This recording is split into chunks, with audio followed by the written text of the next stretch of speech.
Olá pessoal, sejam todos bem-vindos à nossa segunda edição do programa aqui de análises e opiniões no Mundial Telenotícias. Tivemos um problema na edição da manhã, derrubaram as fibras de internet e, obviamente, a nossa live foi interrompida. Nós temos 3 canais diferentes de internet e todos eles agora estão reabilitados.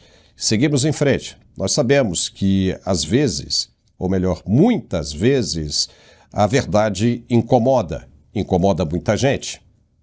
Mas ela precisa ser dita, doa a quem doer.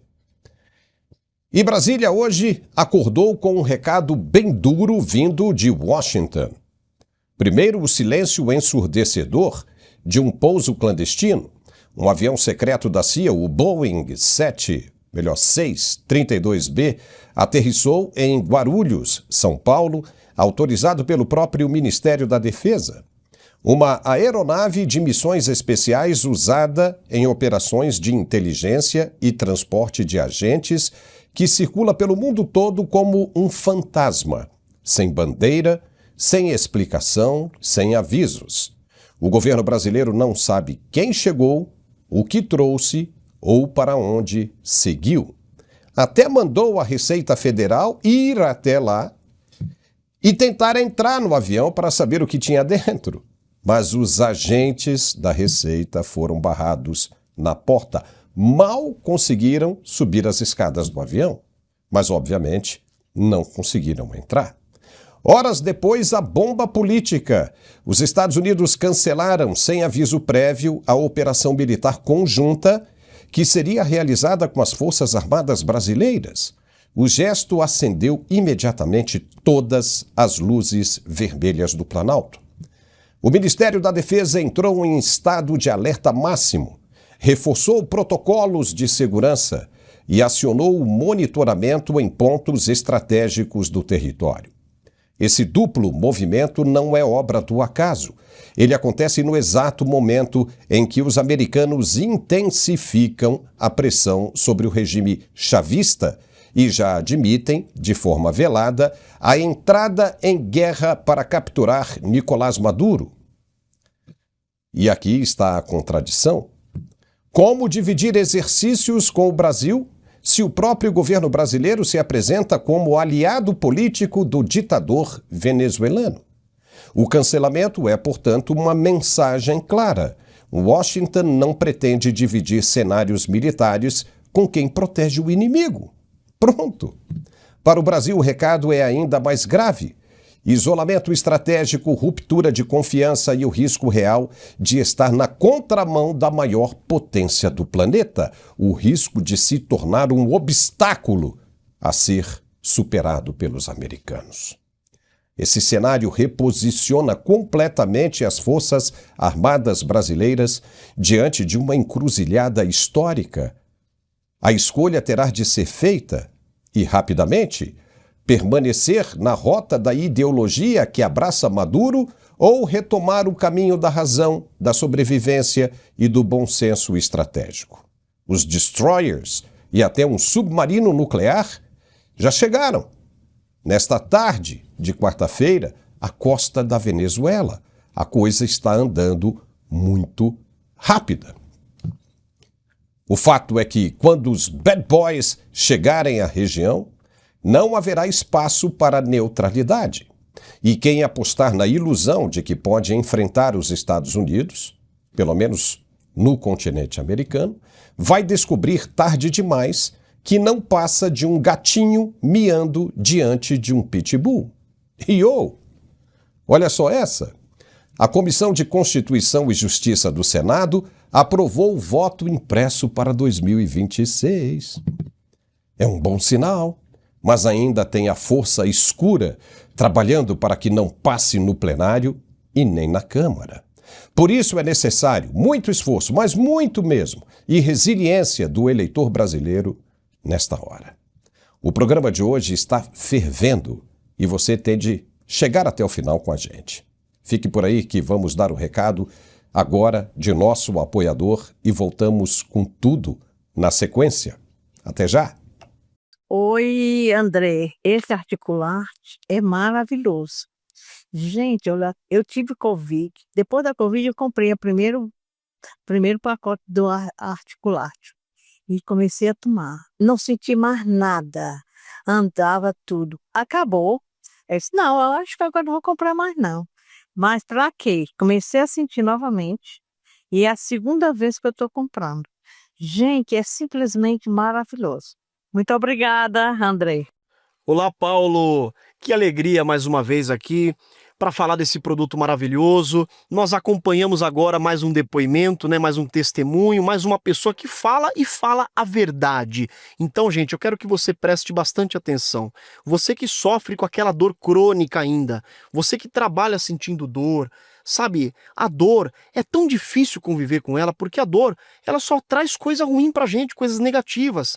Você fica mal-humorado, né, fica estressado, você não dorme direito, tem insônia, você não consegue trabalhar, o rendimento não é o mesmo, e aí automaticamente isso influencia no casamento, isso influencia nos filhos. É muito difícil conviver com a dor. E eu falo por experiência própria, porque eu também tive problema precoce, eu tive artrose, eu tive condromalácia, e eu falo com todas as letras, gente. Sofrer com dor não é para qualquer um. E você que sofre com dor, sabe que só quem sabe isso é quem sente na pele, é quem passa por isso. Então, para você que sofre com dor, o Articular, que ele é o melhor produto ortopédico do Brasil.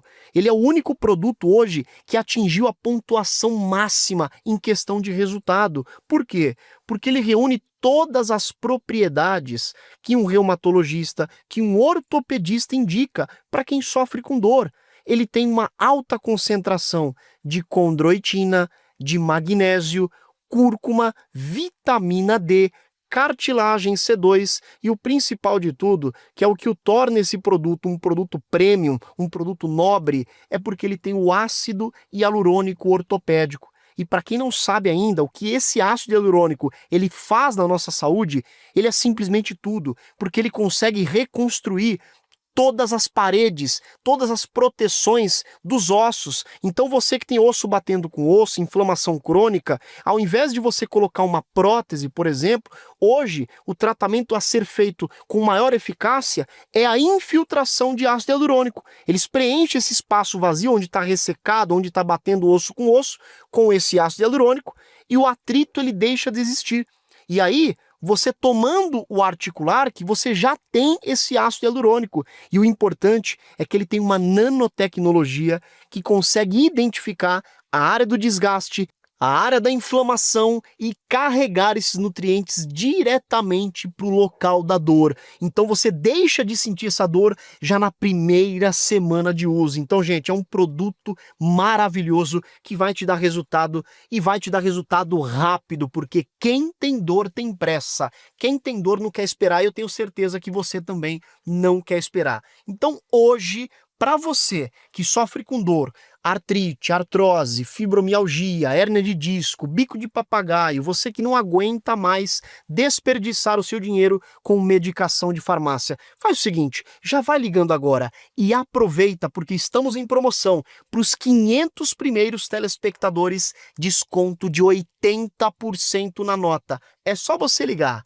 0800 591 4391.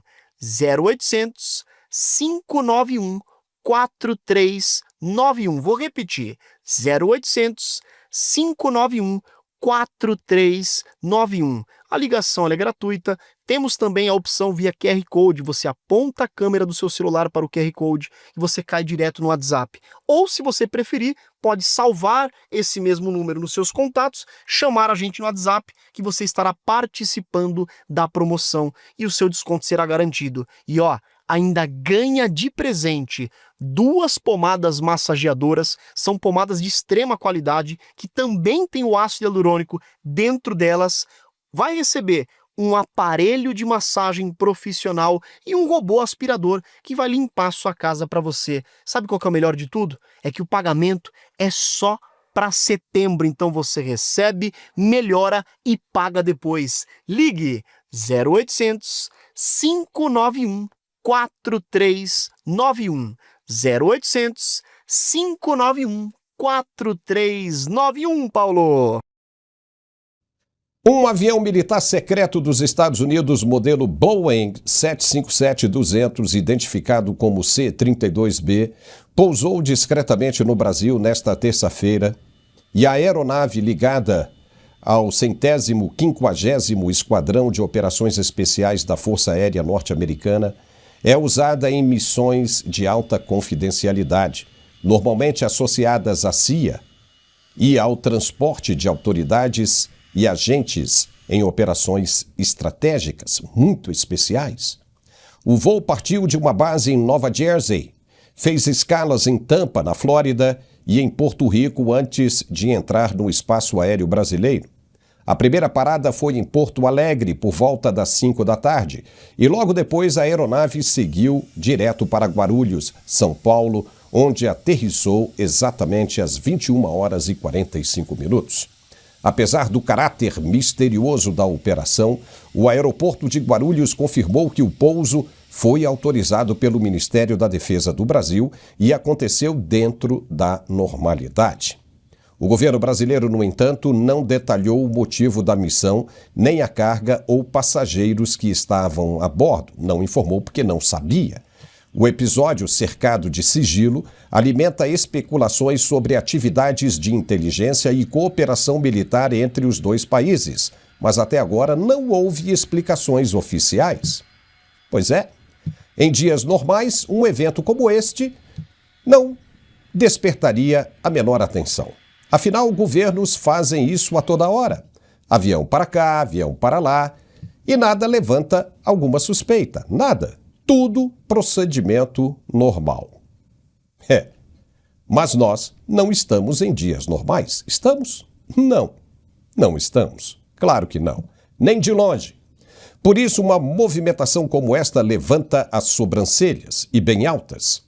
O Brasil já vive uma guerra híbrida com os Estados Unidos e o resto do Ocidente. As relações com a maior potência mundial se acirram a cada momento. Basta piscar o olho e já ficou pior que o segundo anterior. Além disso, os americanos, o FBI mais precisamente, montou uma base de atuação no vizinho Paraguai e declarou guerra aberta contra o narcoterrorismo, no qual enquadra organizações brasileiras como o topo da pirâmide. Então, se isso não é motivo de altíssima preocupação para as autoridades brasileiras, lamento dizer que elas estão de olhos bem fechados. E para piorar a situação, o governo americano cancelou de forma repentina uma operação militar que seria realizada em conjunto com as Forças Armadas brasileiras agora. A decisão, que não foi acompanhada de explicações detalhadas por parte de Washington, provocou imediata reação em Brasília. O Ministério da Defesa colocou as tropas em estado de alerta máximo, reforçando protocolos de segurança e monitoramento em pontos estratégicos do país. Fontes militares apontam que o cancelamento aconteceu em meio a um cenário de tensão diplomática altíssima. E pode indicar, sim, mudanças na postura norte-americana em relação à cooperação com o Brasil. Aquilo que era amigo pode passar facilmente a inimigo. Agora, você tem ideia do tamanho desse perigo? Da situação em que estão metendo o Brasil? A operação militar estava prevista para envolver exercícios conjuntos de inteligência e logística, mas acabou suspensa antes mesmo do início. O pano de fundo desse recuo pode estar na crise com a Venezuela, com toda certeza. Os Estados Unidos intensificaram a pressão sobre o regime chavista e já não escondem mais a possibilidade de uma intervenção militar direta para capturar Nicolás Maduro, acusado de crimes internacionais e de manter vínculos com o narcotráfico.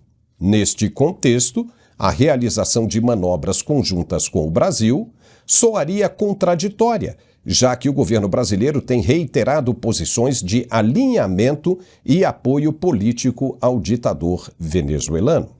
O gesto de Washington representa, portanto, uma clara mensagem política.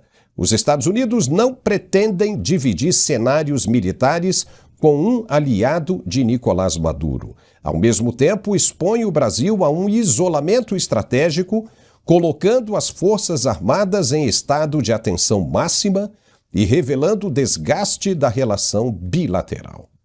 A suspensão do exercício não apenas simboliza desconfiança em relação ao governo brasileiro, como também reposiciona o país diante de uma possível escalada bélica na região, em que a escolha de lado terá consequências diretas para a segurança nacional e para a diplomacia sul-americana. Veja como a experiência e a inteligência ditam as normas no cenário de conflito. Os Estados Unidos estão bem à frente do Brasil neste e em todos os outros quesitos. Se colocar em rota de colisão com a maior potência mundial, achando que pode se dar bem, não passa de mais uma manifestação de ausência de saúde mental. As Forças Armadas brasileiras terão de decidir agora, e bem rápido, de que lado vão estar na hora que os bad boys chegarem para valer. Do lado da insanidade de uma ideologia sem futuro que vai levar à destruição total do país, ou do lado da consciência, da razão e do bom senso global? Vão ter de decidir, e bem rapidinho. E o Comando Militar do Planalto em Brasília está de cabelo em pé. Sabe muito bem que a bronca é séria demais. E não dá para bancar um pitbull quando se é apenas um gatinho de estimação miando. E hoje conosco o nosso jurista e especialista em direito constitucional e mais um monte de outras coisas, doutor André Marcília. Seja muito bem-vindo, viu, Marcília? O Comando Militar do Planalto entrou em desespero com o cancelamento das operações sem aviso prévio. Isso nunca aconteceu na história de cooperação militar entre os dois países. O Brasil e as Forças Armadas Nacionais não estão preparadas, definitivamente não estão preparadas para um cenário que não envolva os Estados Unidos, sem os Estados Unidos. O país depende demais dos americanos para continuar de pé. Será que eles, os militares brasileiros, depois de um recado como este, ainda vão permanecer quietos em cima do muro diante do que estão tentando fazer com o Brasil? Marcília, seja muito bem-vindo. Tudo bem, Paulo? Cumprimento você, toda a audiência. Pois é o que você disse bem. O Brasil é totalmente dependente dos Estados Unidos e os Estados Unidos não têm culpa disso. Parece que a gente agora quer culpá-los da dependência que nós mesmos criamos em relação a eles. Eles não impuseram isso a gente e eles podem fazer o que eles bem entenderem com a relação que nós criamos ao longo dos anos. No entanto, parece que a gente vai descobrindo, né, Paulo, isso tudo aos poucos. Então, os nossos militares descobrem que a defesa dos Estados Unidos, ela gera em nós uma dependência. Os empresários parece que agora é que descobriram que nós somos dependentes do sistema financeiro norte-americano. E o STF parece que agora é que descobriu que existe uma lei Magnitsky que pode alcançá-los. Então, existe um imenso amadorismo no Brasil e nós estamos, como sempre, tentando resolver as coisas, jogando a culpa para cima dos outros e no improviso. No improviso a gente não vai resolver nada e se os ministros, se os militares, se os empresários, enfim, se a nossa sociedade, de uma forma geral, acreditar que no grito, na canetada, ou, enfim, tentando resolver aos 45 do segundo tempo as questões, ou dobrando a aposta, isso vai se solucionar, não vai. É uma imensa tolice. Os Estados Unidos não jogam dessa forma, eles não cedem dessa maneira, eles não cedem para país algum do mundo, não vai ser para nós ou para as nossas forças militares, empresários ou STF. Eu quero chamar agora a atenção para a milícia, a força miliciana de Nicolás Maduro na Venezuela, que reúne quase 3 milhões de inscritos, de convocados. E isso pode dar um certo problema para Donald Trump. Vamos conhecer a força da milícia venezuelana que pode entrar em combate com as tropas americanas. Roda aí. En esta lucha entregaría hasta mi vida. Hay una guerra en Venezuela, aquí vamos para adelante. no he sido otra cosa que ser soldado. Esta é a Milícia Nacional Bolivariana da Venezuela. É uma força reserva que conta com 2 milhões de voluntários civis. Já é a maior força armada do país. Eles fizeram um juramento para defender a Venezuela em caso de ataque. Si hicieran una intervención venezolana, nosotros saldríamos a responder por nuestro pueblo. Nosotros no nos vamos a dejar que ningún país extranjero nos venga a humillar, porque para eso nosotros somos venezolanos de este país y de nosotros. A milícia foi fundada em 2007 pelo então presidente Hugo Chávez, mas eles agora estão no centro das atenções por causa de declarações como esta. We have many options for Venezuela, including a possible military option. Sino preparándonos para hacer la guerra de diferentes formas. Nosotros tenemos tiradores expertos. Hemos recibido entrenamiento también de los cubanos, hemos recibido entrenamiento de los chinos, hemos recibido entrenamiento de los nicaragüenses. Muitos voluntários têm mais de 50 anos de idade. Me gusta ser parte da milícia, porque quando fui joven no lo hice. Mi comandante Hugo Rafael Chávez Frías, que fue que nos unificó a nosotros los venezolanos y a las personas nosotras mayores, que no nos tomaba en cuenta. Para eso, para mí, ahorita es un orgullo. O presidente Nicolás Maduro aparece com frequência nos desfiles da milícia. Mucho orgullo porque son nuestros venezolanos, venezolanas, hombres y mujeres, luchadores. Esa es la fortaleza que tiene Venezuela. Fuera de Venezuela, Donald Trump, saca tu bota imperial e saca tus manos. Mas muitos criticam a milícia, dizendo que ela está menos interessada em defender a Venezuela e mais empenhada em defender o governo de Maduro. Eu estou disposta a fazer o possível, o humanamente possível, para que a revolução... Caramba, isso é sacanagem, né? Isso é sacanagem, só pode ser sacanagem, né? Porque basta um avião, sacanagem com os idosos, que já deveriam estar aposentados, sacanagem do Maduro, porque basta um avião, um drone dos americanos passar rasante ali, só o vácuo do drone já vai derrubar todo mundo. Já vai derrubar todo mundo. Isso é sacanagem. Mas antes do Marcília comentar, nós temos uma outra fala, porque as tropas americanas, os navios, os destroyers americanos, são 3, mais um submarino nuclear, chegaram na tarde desta quarta-feira à costa da Venezuela. A coisa está andando muito séria. E o chanceler, ex-chanceler, né, mas agora é o cara responsável aí, extraoficialmente aí da diplomacia brasileira, Celso Amorim, foi hoje na Câmara dos Deputados e disse que está preocupado demais com a proximidade dos americanos, das tropas americanas à costa venezuelana. Vamos ver o que ele disse. Roda aí.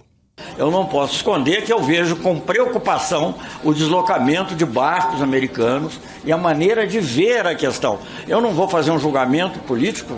A Vossa Excelência já mencionou que até me chamaram lá de pessoa não grata em algum momento pelos comentários que eu fiz aqui na Câmara a respeito das eleições, mas eu acho que a não intervenção é fundamental. Não intervenção são princípios basilares da política externa brasileira. Isso vem de Afonso Arinos de Melo Franco, da UDN, de Santiago Dantas, do PTB. Isso é uma coisa histórica. Até durante o período de governo militar, o Brasil agiu sem nunca aceitar a ideia da intervenção externa. E nos preocupa por a presença de barcos de guerra muito próximos da costa da Venezuela e o risco, sobretudo com as declarações de que pode ser a força total dentro dessa, digamos, mistura da questão do combate ao crime organizado, que deve ser combatido, mas com a cooperação dos países e não com intervenções unilaterais. Já era, né, Marcília? Já era. Isso aí está na cara. A preocupação dele é gigantesca, como também deve ser a preocupação do governo brasileiro, porque uma intervenção como essa significa que amanhã ou depois, né, muito rapidamente, pode se estender para o Brasil também. Como é que você vê essas duas situações? Né, Vamos lá, diga aí. Bom, primeiro que o Celso Amorim fala em Afonso Arinos, o Joaquim Nabuco, enfim, esse histórico todo do Itamaraty. Só que é o seguinte, o histórico da nossa diplomacia, ele é de não intervenção, mas ele pressupõe as democracias nos lugares onde não haveria intervenção, né? Então, tudo bem, não haver intervenção se existe no outro país uma democracia. Em momento algum, por exemplo, a nossa diplomacia aceitou ou foi conivente, ou deveria ter sido conivente com a ausência de intervenção em países que não são democráticos, né? Há alguma resistência nossa a acreditar que foi positiva a intervenção na Alemanha nazista? Há alguma resistência nossa a acreditar que foi positiva a intervenção na Itália fascista? Me parece que não. Então, a não intervenção, ou esse histórico de não intervenção, pressupõe que esteja do outro lado uma democracia, né? Não é o caso. Nós temos na Venezuela, e essa é a acusação que a Venezuela está sofrendo, um narco-estado. O Maduro faz parte hoje de um narco-estado que vende drogas para os Estados Unidos. Isso é uma intervenção nos Estados Unidos. É desse lugar que eles estão falando. Então, o Celso Amorim, ele parece que perverte os conceitos para trazer a história do Brasil, aquilo que ele apoia. Só que o que ele apoia não é a história do Brasil. Em momento algum, por exemplo, o Brasil apoiou ditaduras árabes, como ele apoia. Em momento algum, o Brasil apoiou o narco-estado, como a Venezuela, como o Celso Amorim e o Lula apoiam. Então, eu acho que o Celso Amorim precisa dobrar a língua para entender a história da diplomacia brasileira, porque eles perverteram essas premissas e agora, enfim, querem usar a história como se eles fossem uma continuidade da diplomacia, da história da diplomacia brasileira, e não são.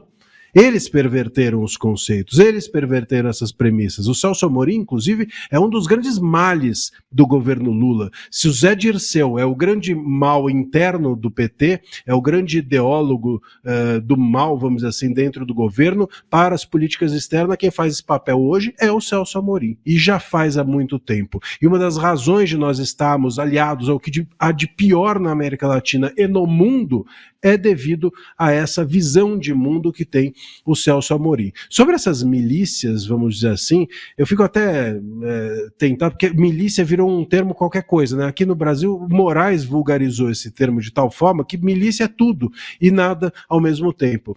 Porque ele usa milícia como um adjetivo, como uma forma de nomear, né, os inimigos do governo ou algo assim. Mas esses milicianos ou esses, vamos dizer assim, essas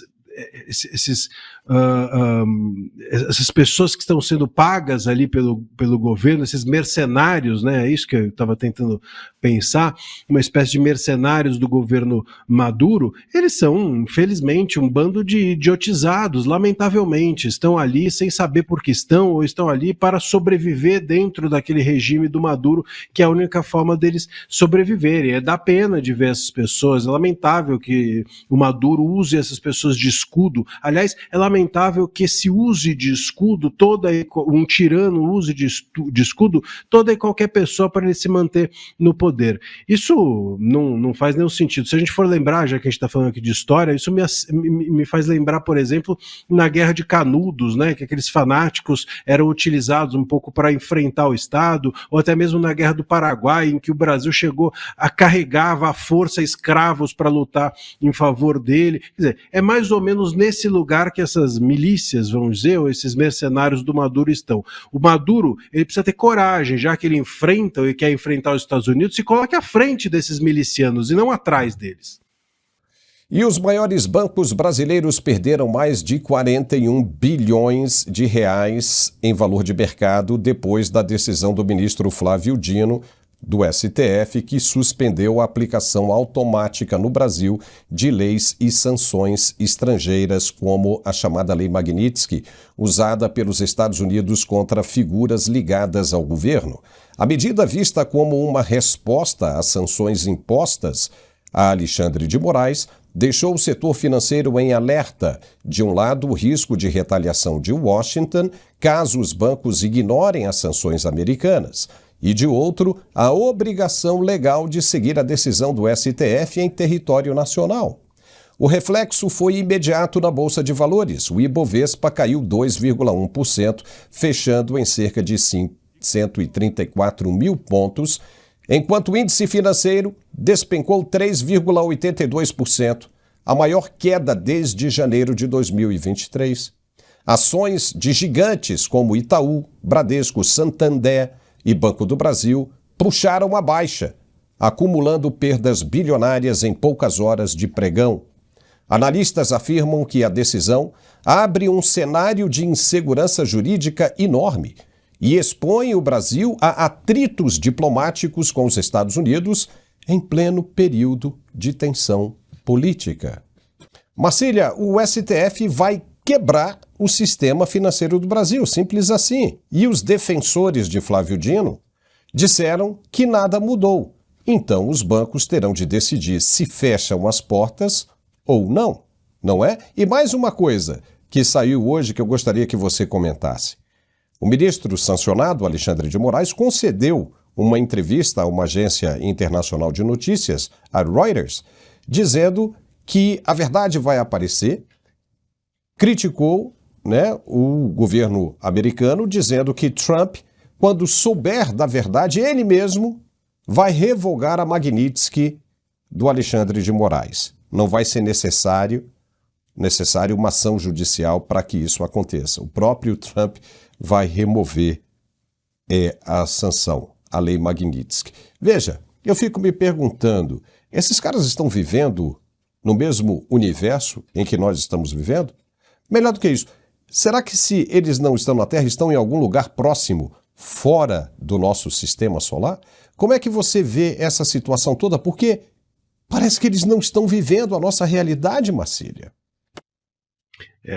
É possível que eles não estejam vivendo, porque eles nunca viveram, na verdade, a nossa realidade. Estão sempre encastelados dentro de um quarto, de um bunker de prepotência, onde, infelizmente, as nossas autoridades brasileiras se colocam. Não apenas eles, vamos dizer, os presidentes das casas legislativas, Hugo Mota, Alcolumbre, os ministros do STF, tem tantos assessores, tanta gente ali puxando o saco, que é difícil de acreditar que eles realmente tenham contato com a realidade tal qual nós temos.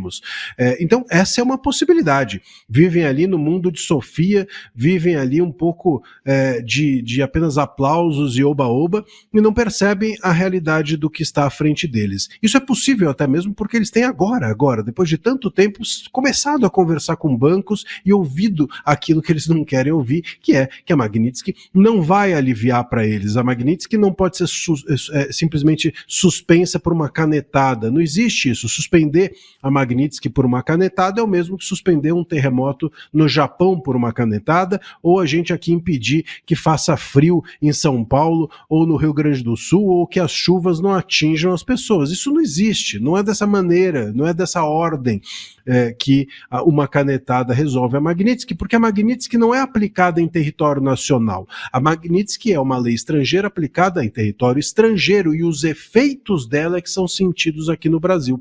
Então o Dino não pode alcançar o território estrangeiro para suspender a Magnitsky, e os efeitos que nós sentiremos aqui independem dessas decisões aqui que o STF parece querer dar. Então sobra para eles, Paulo, como alternativa, eles punirem os bancos, dizendo assim, se vocês cumprirem a Magnitsky, nós vamos revidar, nós vamos retalhar. Isso é uma completa loucura, é mais ou menos o que o Maduro está fazendo com aquelas pessoas ali, com aqueles milicianos. Está na ordem de eu vou colocar essas pessoas na minha frente como um escudo. Os bancos, parece que o STF quer colocar os bancos como escudo deles. Só que se os bancos entrarem como escudo do STF, os bancos quebram. E quebrando os bancos, que são as maiores empresas que nós temos no Brasil, o Brasil é um dos únicos países em que bancos são as maiores empresas que existem no país. Se nós quebrarmos os bancos, quebramos o país e, portanto, quebramos o STF. Você acha, Marcília, que existe alguma possibilidade de um banco, por exemplo, como o Banco do Brasil, sobreviver a isso? O Banco do Brasil disse, nós vamos respeitar as determinações da legislação brasileira, ou mais ainda, do ministro Flávio Dino, que não está baseado em absolutamente nada. Uma decisão dele que não está baseada em nada. Em nenhum argumento jurídico sério, não tem base na Constituição brasileira, não tem base em lugar nenhum. A gente procurou e não encontrou absolutamente nada. Tem condições de algum banco sobreviver? O Banco do Brasil, por exemplo? A decisão do Dino, inclusive, não se baseia em nada, ela está pendurada, brocha pendurada no céu, né, não tem teto, mas, além disso, ainda deu uma decisão completamente inconstitucional. Pela decisão do Dino, o Dino se colocou acima do Tribunal Penal Internacional, ele se colocou acima da OEA, da ONU, imagina só, o Dino mandando na ONU, porque ele basicamente disse isso, todas as decisões ou atos administrativos ou leis estrangeiras têm de passar pelo Brasil, para valerem, para terem eficácia no Brasil, precisam passar por mim. Então o Dino passou a ser o carimbador do... Eu ia falar carimbador maluco, lembrando daquela música, mas não sei, é apenas uma citação, me lembro daquela música do Raul Seixas, em que um carimbador, ele era excessivamente o carimbador de tudo. Bom, a gente tem aqui um carimbador de tudo, é isso. O Dino, ele passaria a ser o porteiro da legislação, dos atos administrativos, de tudo que chega no Brasil e sai daqui. Então, ele está acima, por exemplo, do que é decidido na ONU. Só vale o que a ONU decidir em relação ao Brasil. Se o Dino chancelar, isso não faz sentido nenhum. Ele voltou atrás nisso, mas continua com o seu desejo de suspender a Magnitsky. Mas tem gente dizendo que ele não voltou atrás não, hein?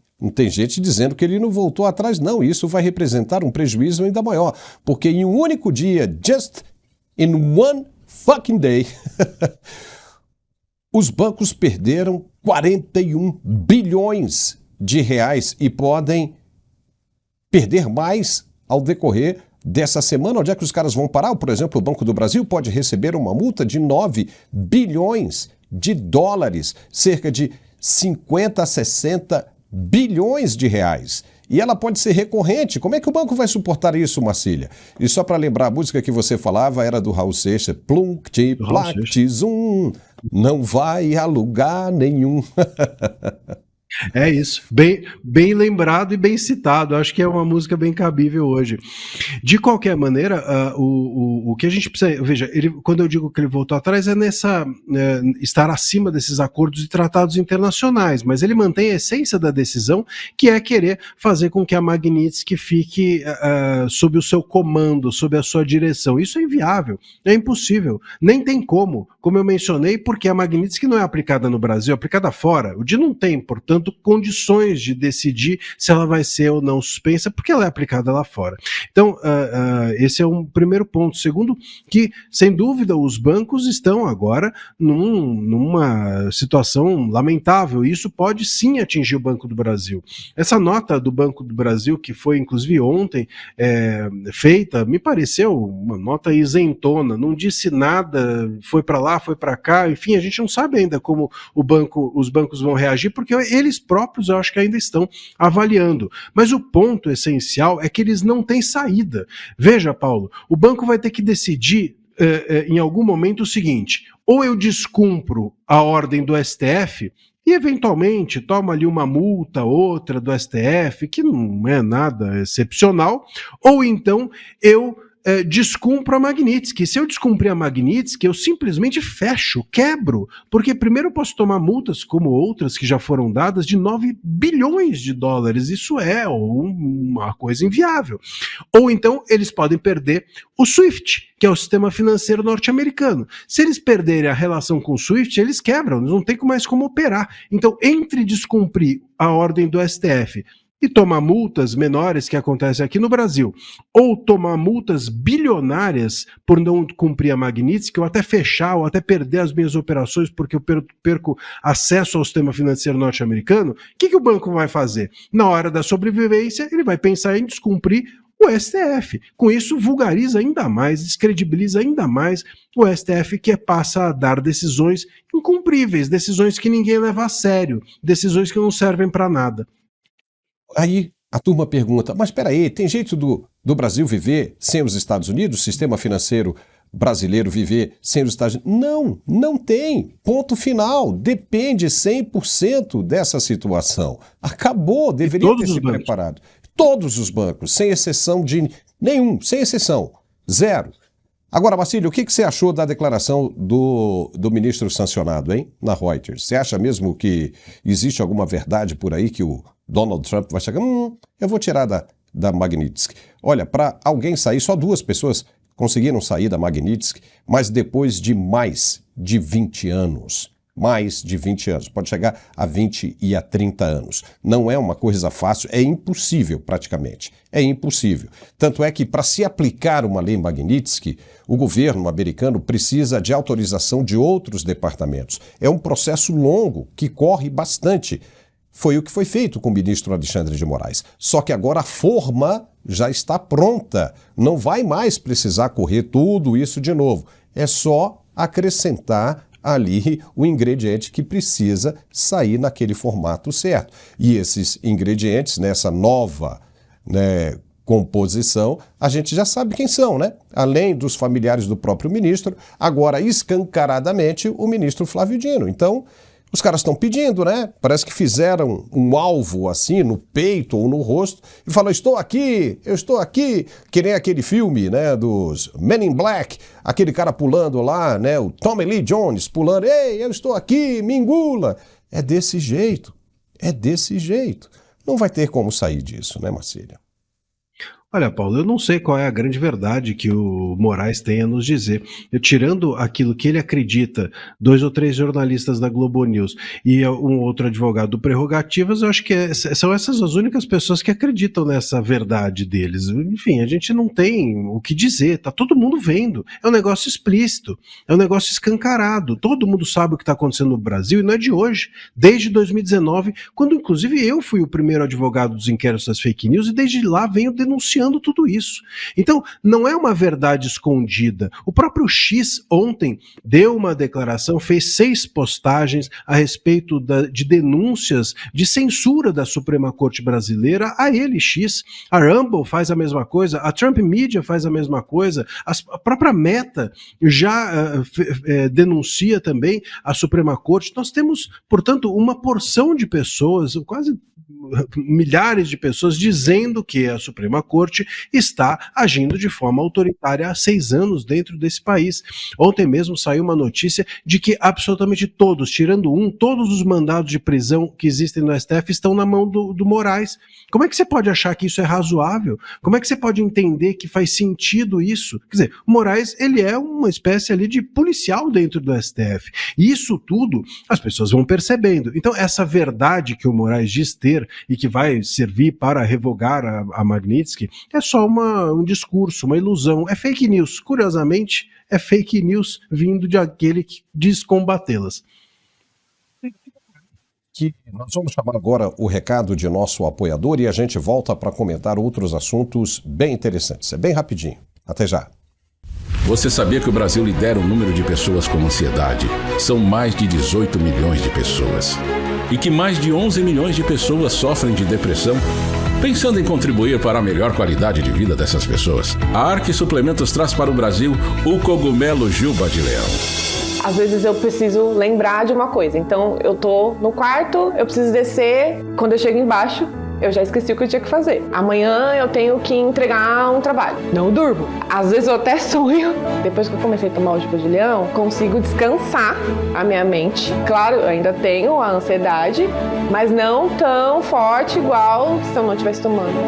Eu comecei a perceber que a fase do esquecimento melhorou bastante, porque agora eu consigo iniciar uma atividade e concluir. O Juba de Leão é um suplemento natural utilizado na Ásia há milhares de anos e traz benefícios comprovados pela ciência. Ele vai te ajudar a diminuir os sintomas da ansiedade, da depressão, TDAH, além de ajudar a aumentar o foco e a concentração no trabalho, ajuda no cansaço físico e mental e pode ser usado até por crianças, auxiliando no aumento do aprendizado. Peça já o seu Juba de Leão da Arque Suplementos e garanta já o seu kit com desconto imperdível. Ligue agora, 0800 591 5520. Juba de Leão da Arque Suplementos. Sua saúde é o nosso foco. Olá, Paulo, que alegria aqui mais uma vez para falarmos dessa vez desse produto fantástico que está sendo uma revolução na área da saúde, gente. Principalmente na saúde mental, na saúde psicológica, na saúde intestinal. Presta atenção nesse produto, que ele é o produto do século. cogumelo juba de leão, mais conhecido como cogumelo Yamabushita aqui na Ásia. Ele é um cogumelo exótico, é um cogumelo ansiolítico, é um cogumelo anticâncer e é um cogumelo que regenera as células cerebrais, melhora a comunicação neural, regenera as células nervosas, antidiabético, baixa as gorduras no sangue, protege os neurônios e a função cognitiva, melhora toda a nossa função cerebral e ele ajuda na comunicação dos neurônios. Então, para quem tem esquecimento, para quem tem Alzheimer, para quem tem Parkinson, esse produto é excelente. E a gente sempre fala também do fator principal, a ansiedade. Quem hoje não é ansioso? Quem hoje não chega em casa com aquele cansaço mental terrível? Principalmente você que é médico, advogado, você que trabalha no escritório, você que trabalha com pressão, você que tem equipe, você que trabalha com uma alta demanda mental. É muito difícil o dia a dia. É por isso que esse produto ele é consumido há milhares de anos. Os monges, por exemplo, quando iam se concentrar, fazer meditação, eles usam esse produto, eles consomem o cogumelo puro para melhorar a concentração, para ter uma melhor conexão. E isso é comprovado. O cogumelo juba de leão, ele é um excelente produto para quem tem ansiedade, para quem tem perda de foco, para quem tem problemas de memorização. E o melhor de tudo, sabe o que é? É que ele é um produto que não é só para idosos. Ele é um produto para todas as idades, inclusive para crianças. Hoje muitas crianças sofrem com autismo, com TDAH, e esse produto ele é excelente porque ele também ajuda a função nervosa, a coordenação motora, a facilidade do aprendizado infantil. Então é muito importante as crianças utilizarem esse produto. Fora que o cogumelo juba de leão, ele é rico em vitaminas. É um produto maravilhoso. Então, gente, você que sofre com ansiedade, você que tem uma alta demanda mental, trabalha com resultados, trabalha com meta, trabalha com equipe, você que precisa realmente deitar a cabeça no travesseiro e conseguir dormir, conseguir descansar a sua mente. O cogumelo juba de leão é o produto certo para cuidar da sua saúde cerebral, da sua saúde psicológica e também da saúde intestinal. Para quem tem úlcera, para quem tem gastrite nervosa, para quem tem problemas de queimação, cogumelo juba de leão. E aproveita hoje, porque olha, estamos numa promoção imperdível. Para os 100 primeiros telespectadores que ligarem, desconto de 80% na nota. É só você ligar 0800 591 5520 0800 591 5520. A ligação é gratuita. Tem o QR Code também que você pode ser atendido direto pelo WhatsApp. O número também, se você salvar, é o WhatsApp. Um especialista vai te atender. E o melhor de tudo é que o resultado é muito rápido. E o produto, ele é em pó. Basta você tomar um scoop por dia. Ele tem sabor de limão siciliano. E é uma delícia. Então você ligando agora, garanta já o seu cogumelo juba de leão. 0800 591 5520. Pagamento só para o mês de setembro. Ligue 0800 591 5520, Paulo. Já estamos de volta com mais um segmento aqui no Mundial Telenotícias. Os senadores da oposição incluíram no pedido de impeachment do ministro Alexandre de Moraes informações sobre o caso do senador Marcos Duval. Para refrescar a sua memória, o senador está com uma tornozeleira eletrônica por ordem de Moraes, além de estar com o salário bloqueado e impedido de sair do país. Tudo ordem de Moraes. Marcos Duval é acusado de obstrução de justiça e, na avaliação da oposição, as determinações do ministro sancionado são mais um claro abuso contra um senador da República. Durante conversa com jornalistas, o líder do PL no Senado, Carlos Portinho, disse que o documento foi apresentado para abordar as grandes injustiças em relação, especialmente, a Marcos Duval. Veja. O senador Marcos Duval sofreu essas medidas restritivas sem que fosse cumprido o protocolo e o mínimo do equilíbrio e da harmonia entre os poderes, que seria o Poder Judiciário ter oficiado esse Senado Federal acerca das medidas restritivas. Ou seja, Havia um precedente do senador Aécio Neves que obrigava, no passado, que isso acontecesse. O ministro Alexandre de Moraes entende que não deve mais satisfação alguma ao Poder Legislativo, nem quanto aos seus próprios membros. Eu não quero entrar na discussão do mérito, porque não cabe se o senador Marcos Duval está certo em suas condutas ou errado, mas a gente tem que defender, além da Constituição, as prerrogativas parlamentares e, principalmente, para concluir, o devido processo legal.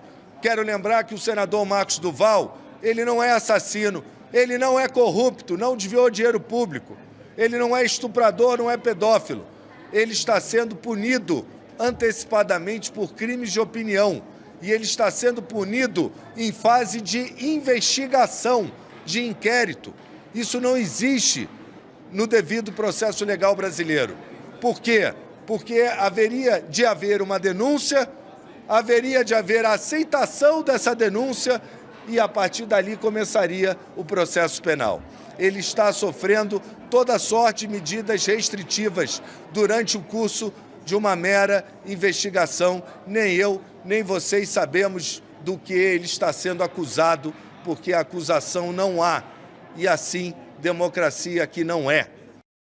O senador Eduardo Girão comparou a situação do Brasil a um regime de exceção. O parlamentar lembrou que a decisão de pautar o impeachment contra Moraes está nas mãos do presidente do Senado, Davi Alcolumbre. Veja. Eu não sei mais, senador Carlos Portinho, senador Rogério Marinho, o que é que precisa acontecer para a gente entender que nós estamos no estado de exceção. Então, esse pedido de impeachment, muito bem formulado, parabéns ao Portinho e sua equipe especialmente, está no colo do presidente do Senado Federal, Davi Alcolumbre, já há 2 semanas, com a maioria da casa dizendo que quer que se avance, que se analise, e o presidente está segurando. E não está em jogo o CPF do presidente do Senado. O que está em jogo é o Brasil nesse momento. Que o mundo já olha para o Brasil como a maior democracia do mundo, os Estados Unidos, como uma ditadura. Nós temos um violador contumaz global de direitos humanos, que é Alexandre de Moraes. E o Davi Alcolumbre tem a receita para o Brasil voltar a ser visto como democracia, um impeachment. Não tem cabimento essa demora. Então, esse adendo que foi feito do caso gravíssimo de um senador da República do Brasil com tornozeleira eletrônica, sem denúncia, sem condenação, julgamento, isso possa acordar ainda quem está dormindo um sono profundo no berço esplêndido. E o senador Rogério Marinho, do PL do Rio Grande do Norte, foi além. Ele afirmou que outras denúncias contra Moraes também poderiam ser incluídas no pedido de impeachment. O senador deu como exemplo as informações passadas pelo ex-chefe do setor de informática do TSE, Eduardo Talhaferro. Veja. Nós constatamos, por exemplo, com provas inclusive que foram apresentadas pelo então chefe do setor de informática do Tribunal Superior Eleitoral, o Tagliaferro, que até maio de 2023 o Tribunal Superior Eleitoral foi instrumentalizado pelo então ministro presidente daquele tribunal TSE, Alexandre de Moraes, para que cidadãos brasileiros fossem separados pela sua questão ideológica por ocasião das audiências de custódia que aconteceram após 8 de janeiro. Então, estes brasileiros que deveriam ter os seus direitos e garantias individuais respeitados pela Constituição brasileira, tiveram, na verdade, uma espécie de estrela de Davi, se nós fizermos uma correlação com o que acontecia na Alemanha do nazismo, impregnada ou colada nas suas costas para caracterizá-los como apoiadores de um espectro ideológico da política. E se nas suas redes sociais, compulsando, a partir de 2018, tivesse qualquer manifestação de apoio ao então presidente Bolsonaro ou de desapreço ao Lula e ao Supremo Tribunal Federal, esse cidadão era marcado como positivo e não lhes era dada a liberdade. Mas se não tivesse nenhuma prova nas suas redes sociais de que esse cidadão tinha uma vida ativa do ponto de vista da política, como lhe é assegurado o direito constitucional e discricionário de tomar partido pelo que ele acredita, esse cidadão poderia ser liberado. Esse tipo de discricionalidade é odiosa, ela depõe contra o judiciário brasileiro, depõe contra a democracia, depõe contra as liberdades, atenta contra a Constituição e mostra o caráter parcial, totalitário e político da mais alta corte brasileira, representada pelo ministro Alexandre de Moraes. Algumas horas depois dessa coletiva, o presidente do Senado, Davi Alcolumbre, pediu que os colegas deixassem as divergências eleitorais de lado, em uma tentativa de passar panos quentes. Veja.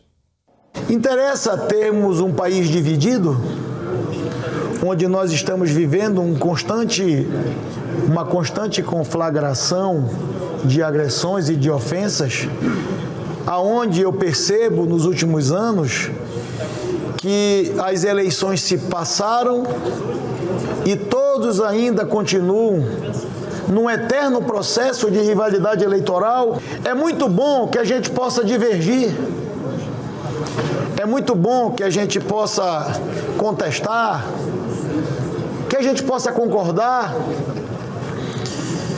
mas seria muito bom que a gente pudesse buscar a paz, buscar a compreensão, para a gente, até na nossa divergência, a gente poder um respeitar o outro, dentro das nossas limitações e das nossas atribuições, que a gente possa deixar os embates do processo eleitoral para o ano da eleição. O que essa gente precisa entender é que esse tempo que ele está se referindo aí, acabou. Agora sim, a bucha com sabão está vindo aí. Vai limpar tudo. E essa fala de Davi Alcolumbre teve características de crime de prevaricação e repercutiu no plenário. O senador Flávio Bolsonaro disse que o único caminho para recuperar a harmonia entre os poderes é o Congresso votar a anistia. Veja.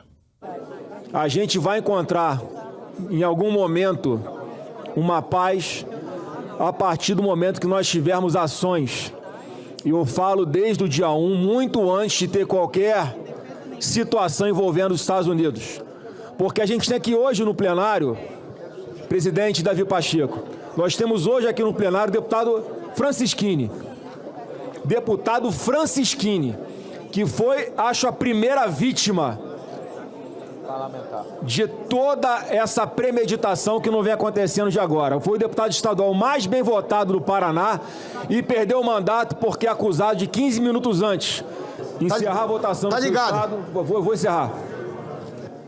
Ter feito uma live denunciando que havia pessoas reclamando das urnas eletrônicas. 2018. Então quem acusa de tentativa de golpe a partir de uma live que culminou com 8 de janeiro, tem muita coisa para trás que já indica que havia uma premeditação para desestabilizar o governo eleito naquele ano há muito tempo.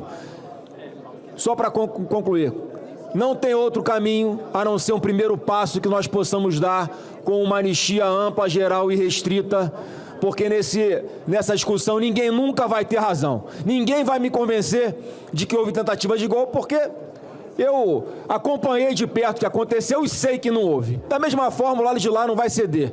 Então, o único caminho para se buscarmos uma paz de verdade é essa anistia. Parabéns pelo seu pronunciamento, minha solidariedade. E na Câmara dos Deputados, os parlamentares aprovaram nesta terça-feira, em poucos segundos, o regime de urgência para o projeto de lei que pretende proibir a chamada adultização de crianças nas redes sociais e meios de comunicação. Para parlamentares da oposição, a base do governo usa a pauta da infância como cortina de fumaça para promover censura e atacar a liberdade de expressão. Veja como foi rápida a sessão, sem que o presidente Hugo Mota desse oportunidade para os parlamentares se manifestarem. Veja. Orientação de bancadas. Aqueles que forem pela aprovação do requerimento permaneçam como se acham. Aprovado. Senhor presidente. Presidente. Senhor presidente. Requerimento de urgência número 3387 de 2025. O Partido Novo requer votação nominal, por favor. Não, já foi aprovado. Matéria vencida, deputado. Vossa Excelência deveria ter pedido. Já estou no outro requerimento. Oh, boy! O que foi isso? Vou botar para votação, já acabou, votou, aprovou. Que absurdo! Logo depois da aprovação da urgência, o deputado Nicolas Ferreira, do PL de Minas Gerais, fez um discurso bem duro. Segundo ele, o desrespeito não está nas tentativas de obstrução feitas pela oposição, mas sim na condução da votação simbólica que, segundo ele, deslegitima o Congresso. Veja. Como explicar para a população que 513 deputados são desrespeitados por um juiz? Isso para mim é desrespeito. Agora, um ato simbólico, Zé Medeiros, aqui em cima, para poder clamar a atenção de que nós estamos sendo desrespeitados como parlamentares, isso sim para mim é desrespeito. Sabe o que é desrespeito? É quando nós temos uma CPMI que é para investigar as pessoas que roubaram velhinhos no INSS. O presidente e o relator não assinaram a CPMI, ou seja, já nasce com um contraditório, já nasce com um desrespeito, porque se dependesse deles, a CPMI não estaria instalada. Para mim, desrespeito é quando há uma chantagem por parte do Supremo Tribunal Federal sobre nós parlamentares, porque é bom relembrar que na eleição de presidente do Congresso, existiu ministros do STF que ligaram e chantagearam os senadores para poder votar no Alcolumbre e também no Pacheco. Sabe o que é desrespeito para mim? Quando a Constituição, deputada Bia Kicis, está dizendo todo o poder emana do povo e o povo de fato é desrespeitado. Então vamos colocar de verdade aqui os pingos nos is e saber quem desrespeita quem. A fala de Nicolas Ferreira foi endossada por outros deputados da oposição que se disseram surpresos com a forma como a proposta foi acelerada e aprovada. O deputado Gustavo Gaia, do PL de Goiás, falou bastante e ele classificou como baixa a estratégia de usar o caso envolvendo crianças para censurar as redes sociais. Veja o que ele disse. É triste como coisas sérias são usadas de forma ideológica. E é triste como deputados se deixam levar pela pressão da imprensa, por essa desinformação que eles tentam colocar. Esse projeto de lei não aumenta a pena para pedófilo. Não. Esse projeto de lei não cria nenhum sistema para poder monitorar com o que as famílias estão fazendo com as crianças. Aquelas crianças ficaram 45 dias sem ir para a escola e a escola não fez nada. Esse projeto quer censurar o povo brasileiro, só isso. Usando uma pauta delicada para fazer com que vocês não se sintam à vontade de rejeitar. Querem colocar cada um de vocês reféns. Mas é complicado, presidente. E é triste ver que por causa desse medo de se posicionar, há uma grande possibilidade, sim, desse projeto ser aprovado. E aí nós vamos criar uma autoridade nacional para decidir o que pode e o que não pode ser falado. Marcília, isso escancara o modelo de república que o Brasil tem hoje, né? Não há como alguém não dizer que o sistema poluiu, corrompeu as instituições. Como é que o cara, Hugo Mota, faz o que fez? E todo mundo sabia que ele seria assim. Será que o pecado pelo dinheiro, o desejo pelas emendas e tudo mais, está cobrando agora a fatura? Paulo, Hugo Mota, assim como o Alcolumbre, a gente estava até falando dos dois, e eu volto aqui a colocá-los no mesmo balaio. Por quê? Porque eles dois estão lá para servir ao STF, a esse consórcio estatal entre STF e governo. E nesse caso desse projeto da adultização, a mesma coisa. O Felca, o tal do Felca, ele não descobriu a roda, né? Todo mundo sabe que isso acontece. O que ocorre é que há uma omissão imensa de todas as autoridades, de toda a cadeia de autoridades. A Polícia Federal não faz o trabalho que o Felca fez. Esse dossiê poderia ter sido feito pela própria Polícia Federal. Os youtubers responsáveis agora estão presos. Se estão presos é porque tem lei. Então, por que não estavam presos antes? Porque a lei não estava sendo cumprida. Então não falta lei, não falta fiscalização, falta capacidade das autoridades. E aí eles querem utilizar esse cenário todo apenas como massa de manobra para regular as redes sociais com mais censura. Esse é um projeto que tem mais censura porque é possível que eles suspendam, por exemplo, pelo projeto da adultização, eles podem suspender as redes sociais por meses, sem ordem judicial. O próprio executivo pode fazer isso. Ou então, obrigar as plataformas a retirar imediatamente um conteúdo quando alguém reclama. Então, se alguém reclama de um conteúdo errado, se alguém reclama errado de algum conteúdo, a plataforma vai ter que tirar e depois é que vai ver se aquilo volta ou não volta. Imagina na política, imagina no período eleitoral como isso não vai ser útil para aqueles que querem calar a oposição. Então a gente está falando aqui de censura à liberdade de expressão. É isso que está na pauta do Mota, é isso que está por trás desse projeto de adultização e, óbvio, claro, também fazer com que a anistia e o impeachment, que estavam na boca de todo mundo, agora deixem de ser falados e tratados dentro do parlamento. A oposição derrotou o governo na reunião para instalar a CPI do INSS. Olha só, hein? O senador Carlos Viana, do Podemos de Minas Gerais, foi eleito com 17 votos contra 13 votos para Omar Aziz, do PSD do Amazonas, que era considerado favorito e contava com o apoio do presidente do Senado, Davi Alcolumbre, e do presidente Lula. Estava na cara que ele não ia levar essa. Mas após o resultado, o novo presidente da CPMI rejeitou de imediato a indicação do presidente da Câmara, Hugo Mota, para a relatoria do colegiado e escolheu o deputado Alfredo Gaspar, do União de Alagoas, no lugar do deputado Ricardo Aires, do Republicanos de Tocantins. Isso é um bom sinal. É um sinal de que essa CPMI pode não terminar em pizza. Veja o que disse o líder da oposição. Trabalhamos com os integrantes desta comissão, pedindo que realmente tivéssemos voz, investigação, transparência. E, com muito trabalho, conseguimos derrubar os sindicatos do governo. E hoje temos um presidente equilibrado e que já afirmou que vai pautar todas as convocações, quebras de sigilo, e um relator extremamente habilidoso, um promotor de justiça do estado de Alagoas, que já tem histórico de relatorias extremamente técnicas e qualificadas. Então, uma vitória não da oposição, não dos deputados e senadores envolvidos, uma vitória do Brasil. Nós estamos diante, possivelmente, no maior escândalo da história, cifras que giram em torno de 90 bilhões de reais. Roubo no bolso dos idosos. Justo um governo que fala que cuida das pessoas, que é do povo. Por isso que é importante e a gente está muito feliz, muito motivado. Vamos trabalhar com muita intensidade nessa comissão parlamentar de inquérito. Podem ter certeza que o que antes parecia se transformar em pizza, agora vai dar um resultado efetivo para a sociedade brasileira. Bacília, agora o jogo virou, hein? Carlos Viana, uau! Omar Aziz fora.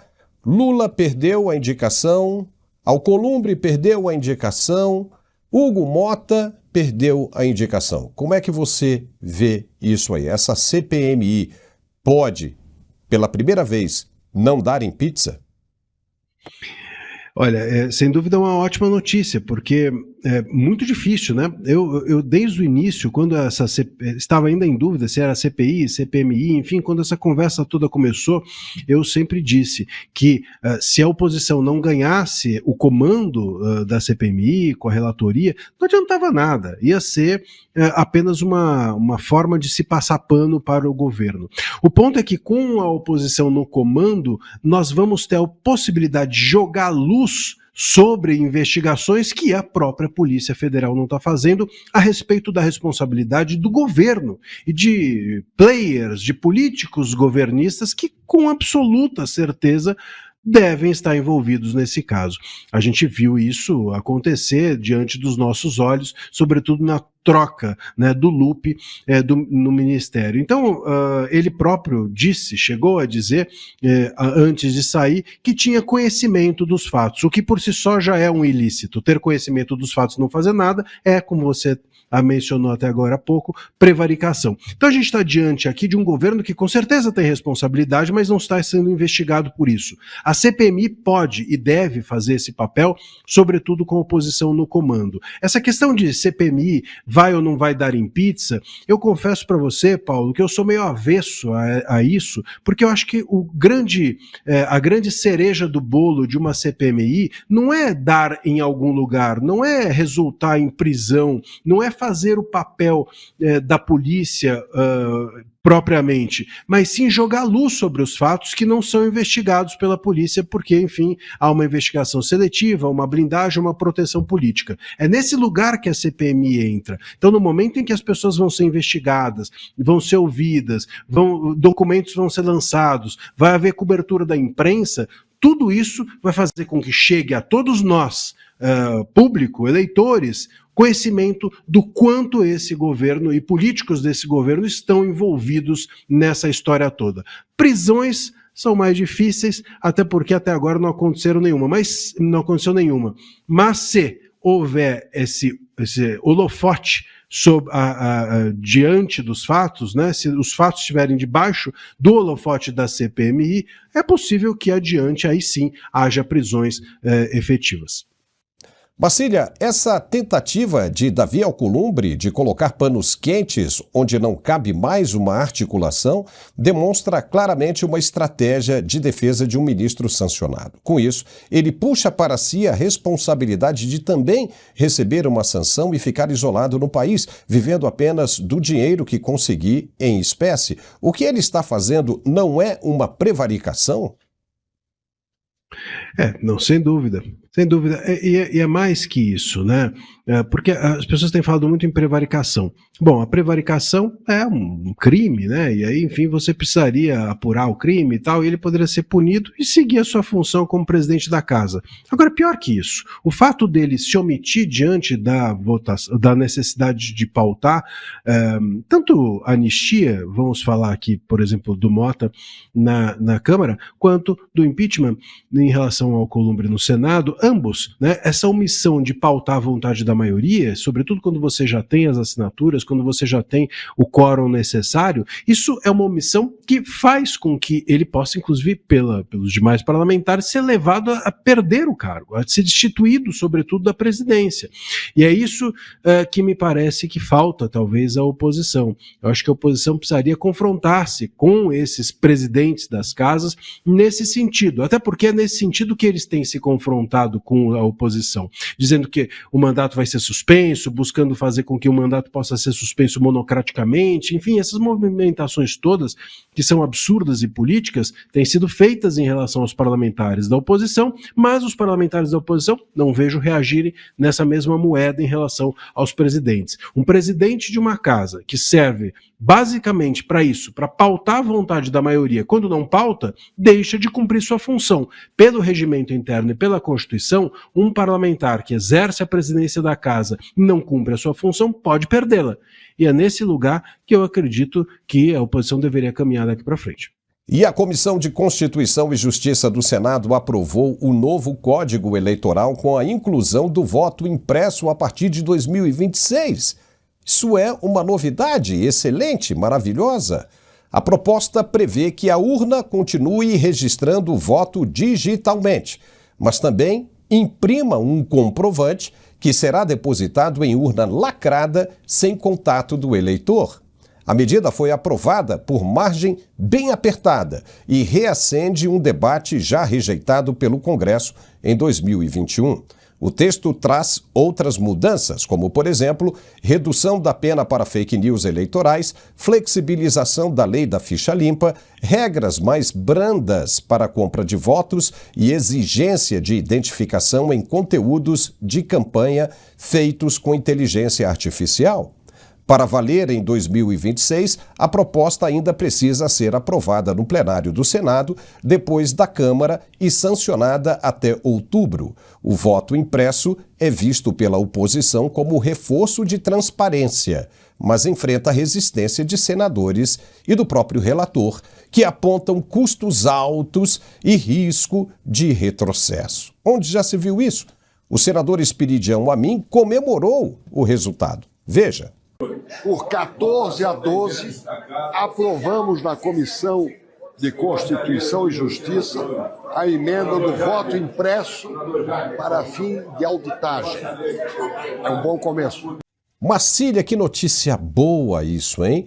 Voto impresso. Será que agora vai haver aquela movimentação, né, do judiciário, como houve da outra vez, para tentar impedir que a coisa ande? Agora, o que me chamou a atenção foi a proximidade, foi muito apertada. Ainda tem parlamentar, ainda tem senador torcendo para que o voto não seja impresso, sendo que isso traz mais transparência e segurança para uma eleição justa, que seja benéfica para os dois lados. Quem defende o não uso do voto impresso é porque deve estar com segundas intenções, não é, ô Marcílio? O que você achou disso? Tem gente que, sem dúvida alguma, está com segundas intenções, e tem gente que defende um discurso, né? De alguma forma, como tudo no Brasil, houve uma polarização a respeito desse tema.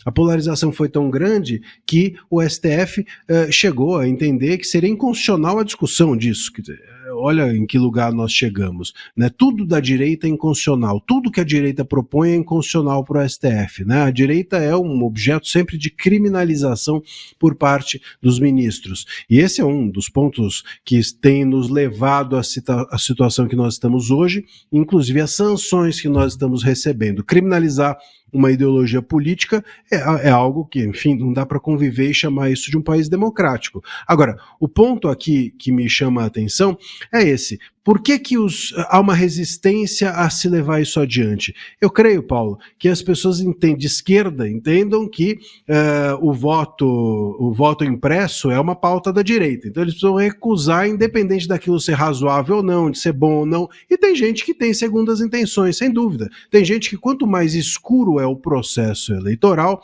mais eles se beneficiam. Sobretudo aqueles políticos que vivem de bastidores, aqueles políticos que vivem nas sombras, e não são poucos.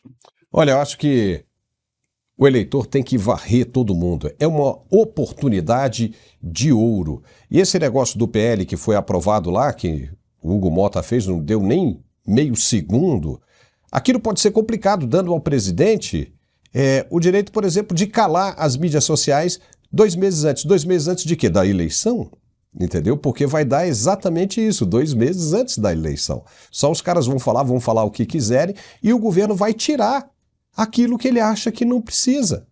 Se o cara está no comando do executivo, ele deixa o que for a respeito dele e aquilo que ele acha que vai prejudicá-lo, ele manda tirar, com o apoio do Congresso, né? E com essa vergonha que a gente viu do Hugo Mota fazer. Fala, suas considerações finais aí. Perfeito. E você sabe, Paulo, que eu, inclusive, participei hoje dessa audiência pública, fui um dos convidados para falar, fui o último a falar, não sei por qual razão, mas o Hugo Mota tinha já ido embora na hora que eu comecei a falar, e infelizmente, porque uma parte da minha fala foi justamente isso, porque veja só, ontem, mais do que votarem um regime de urgência, Paulo, eles votaram também um texto novo. Eles colocaram um novo relatório a respeito desse projeto. projeto. Então hoje, de manhã, o que se discutiu não se sabe. As pessoas, muitos oradores convidados estavam ali dizendo: o projeto já está maduro para votação em regime de urgência. Mas eu perguntei, qual projeto, afinal? O projeto que vocês leram antes ou o projeto que ontem, 10h30 da noite, eles lançaram? A gente não sabe. A gente está discutindo qual projeto, afinal. Então, isso eu até mencionei durante a minha fala, que seria um desrespeito a todos nós que ali estávamos debatendo. E é um desrespeito não só a todos nós, como a todos os eleitores. Eles fazem as coisas na surdina e querem ainda dizer que ouviram a sociedade. É o fim do mundo. Eu imagino o tamanho da criação de jabutis que tem nesse projeto. A quantidade de jabuti que, para quem não sabe, jabuti é uma armação, um subterfúgio, uma armadilha colocada ali por alguém acreditando que os outros parlamentares não vão ler. E quando eles aprovam, já era. Aprovou aquela armadilha, caiu na armadilha, caiu naquele jabuti. É impressionante, a política no Brasil deixa a gente realmente de estômago enjoando. Muito bem, Marcília, muitíssimo obrigado pelos seus esclarecimentos, foi brilhante. Hoje a gente teve que fazer um programa um pouco maior porque tivemos problema de manhã, derrubaram a nossa live e a gente não conseguiu fazer, então era necessário que a gente esclarecesse os principais acontecimentos do dia nessa edição. Só dizer que jabuti não é aquele prêmio que o ministro Moraes quase ganhou, né? Dançou, aquilo é outro. Dançou, é. É isso aí. Obrigado, viu, Marcília? E até a próxima. Obrigado. Abraço.